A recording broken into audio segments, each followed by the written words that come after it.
First time ko maka-encounter, oh. Ito, subscriber natin.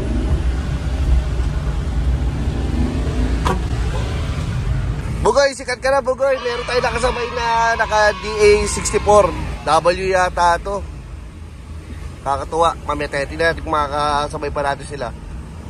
Oh, naiwan. Shout out kay kuya na nakasabay ko dito sa Aurora. Marikina siya, ako pababa ng Marcos Highway. Shout out sa'yo, kuya. Hindi man lang kita na bati ng nasya kasi ako. May mga kilala na kay Bugoy sa kalye. Kaya shout out sa'yo. Sana may pagkakataon pa tayo makapag-meet ulit. Nakamarikina raw siya from Malolos, Bulacan. Ayun. So alam mo na siguro pag napanood mo tong video na to, sakto may i-upload ako mamaya, isasabay ko na tong video na to. Maraming salamat sa iyo sa panonood. God bless. Ingat ka sa biyahe, Brad.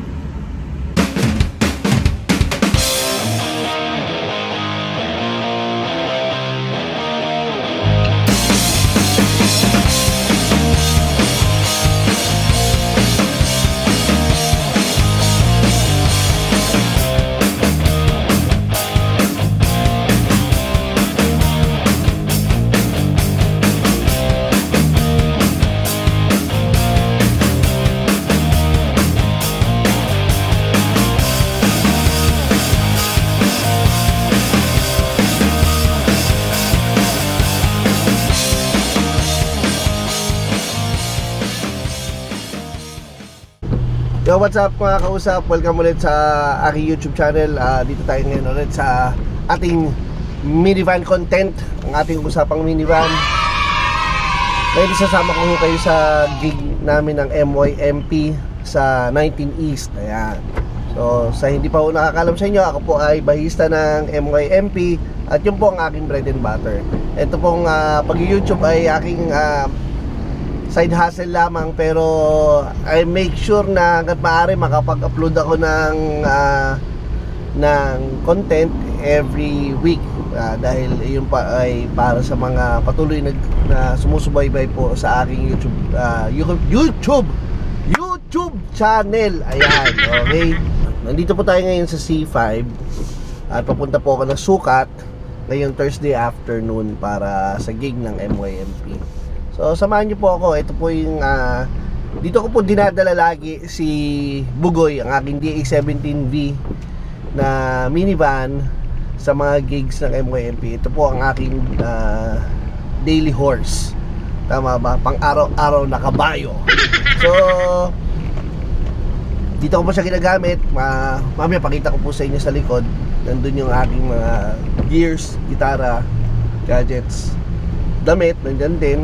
So pag ako po ay lumuluwas ng Manila, galing San Ildefonso, Bulacan, at madalas ay sunod-sunod ang gig, hindi po ako umuwi na San Ildefonso, Bulacan. Ako po ay halimbawa Thursday, Friday, Saturday, katulad this week, Thursday, Friday, Saturday may gig po kami ng MYMP. Hindi po ako umuwi kagad ng San Ildefonso, Bulacan. Ini-state ko po yung araw na nag-work ako sa Manila bago ako bumalik ng San Ildefonso, Bulacan. At minsan or madalas dito talaga ako natutulog kay Bugoy. Actually, isa sa mga kinonsider ko po na function ng minivan ay yung pwede ko po siyang tulugan. Yan, dito na tayo sa banda sa may SM Aura, sa may Taguig ba itong area na to? Ayan yung BGC na dito sa kabilang side. Ayan, so dito tayo C5 dito sa may SM Aura. Ano ba talaga? Ito naman, papasok na tayo ng SLEX galing sa mahabang traffic ng C5. Nakakapagod sa traffic, nakakaantok. Aray ko. Aga pa kasi ng alis natin from Quezon City to Sukat, kaya medyo nadatnan natin sa C5 yung bigat ng traffic. Normally, pag pupunta kami ng 19 East from Quezon City, umalis kami doon mga 7, ganyan. Sa loob ng isang oras from Sucat to from Quezon City to Sucat, nakukuha lang yun ng 1 hour or less. Pag medyo late ka na umalis, mga 7. Ito kasi umalis ako ng kasagsagan ng rush hour, yung labasan ng opisina, kaya mabigat yung daloy ng trapiko. So ito na, nandito na tayo sa sa SLEX. Ano ba to? C5 Bigutan. Uy, grabe lakas ng hidlat. C5 Bigutan. I-exit tayo ng Sucat, tapos punta tayo sa East Service Road para dun nandun kasi yung 19 East. So ito na, approaching na tayo ng Sucat exit. Grabe sana wala masyadong traffic na sa ibabaw. Mukhang hindi naman. So aga natin, wala pang 6 o'clock. A few moments later. So yun na, inabot na tayo ng dilim sa Sucat exit. Run. Ang nangyari na papunta na kayo dito sa aray ko. Again, from Sucat exit papunta sa 19 East, sobrang kapiraso na lang. Kaya lang natapat ka ng traffic.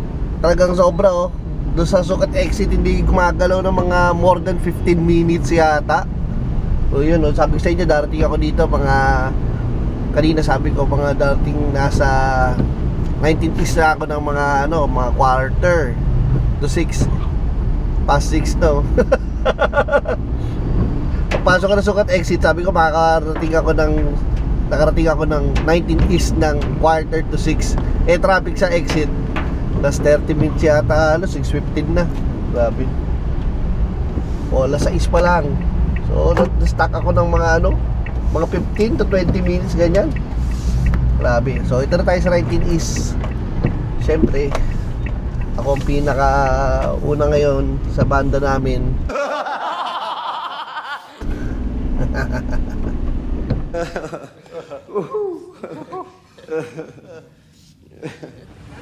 Tingnan yung ginawa ko kay Bugoy. Another thing bakit gusto kong itong minivan is tingnan yung karga namin. Sasakay ko dyan yung mag-vlog na. Sabihin mo yan pala, kasya pala.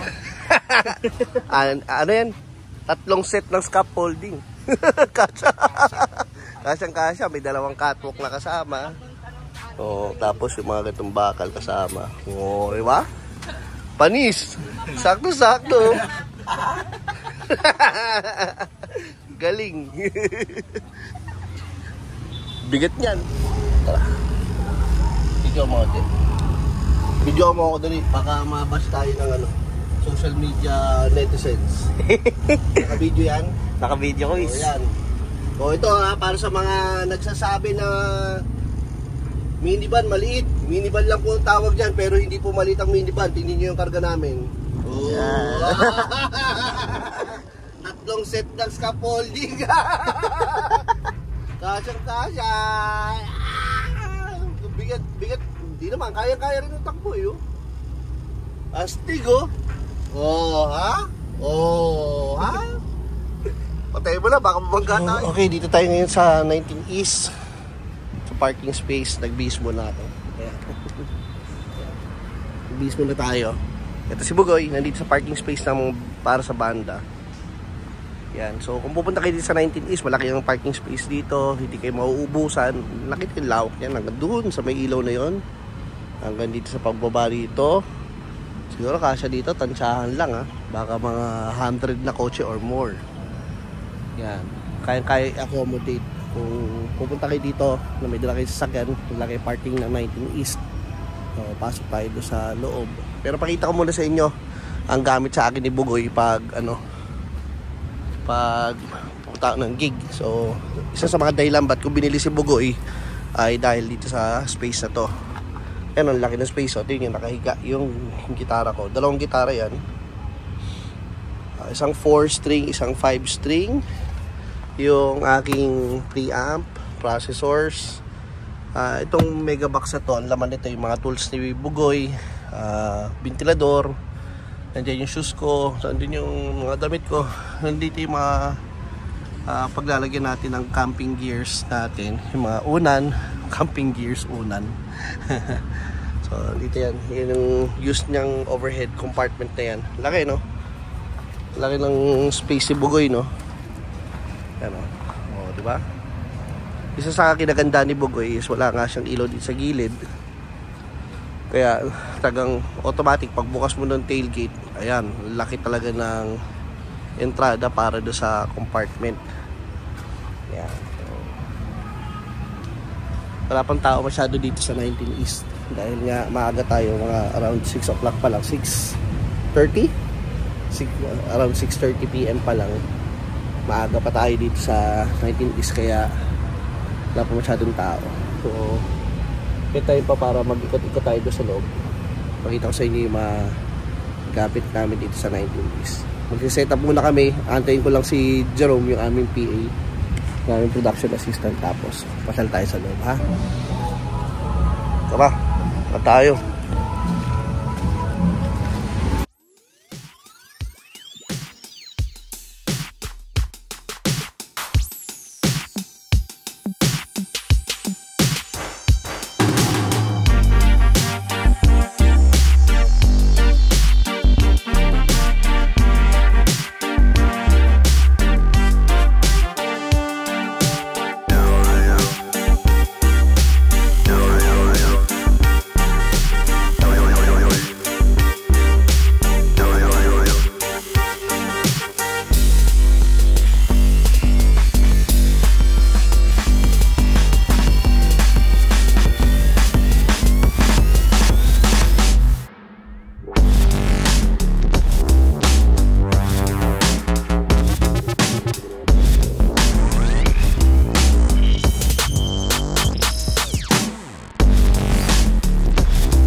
Uy!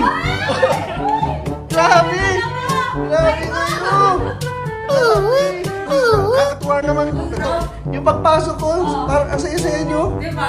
Kasi of course, nakita ka namin, idol. Asaya-saya nila yung pagpasok ko. Parang hindi natin pinag-usapan. Oo nga eh. Very, Ayan. very, hindi talaga siya scripted actually. Brad, kamusta? Oh, kunyari, may ganun pa. Kunyari, may ganun pa. Ayan, may ganyan-ganyan pa. Ayan. That's what I'm talking about it. Dito ako sa standby area namin. Kasama ko si Ethel, saka si Juliet, saka si Fred, at yung aking nag-iisang fan. Yan, nag-iisa akong fan, si Inko. Yan. Ayan. Sana naman, Inko. Ito. Sana all my fan. Oo nga. Kaya, Number ayan. 1 fan mo yan? Number 1, nag-iisa lang kasi. Nag-iisa. Oo, number 1. Ewan ko lang, pag hindi pa siya number 1 fan ko, nag-iisa na nga lang siya. Gamit ko sa gig yan. Inko. Kasi mainit sa stage, maraming ilaw. Masyado tayo nagiging hot. Oo. Yeah. Dapat ano eh. Yeah. I love it. Grabe ka makayak ah. Grabe ka makayak. Aray ko. Naka-vlog yan.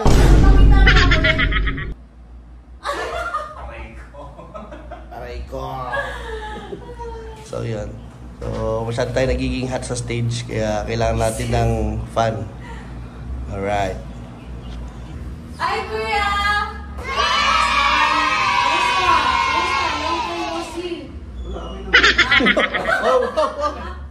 Wow, nag-flex.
Tapos na.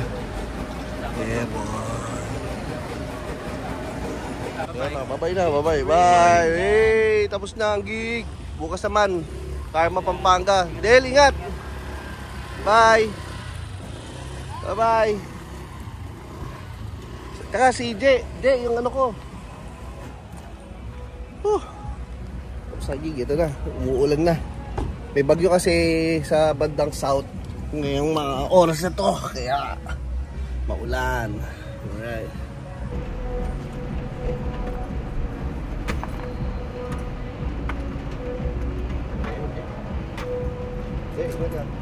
Kalma. Bye, kuya.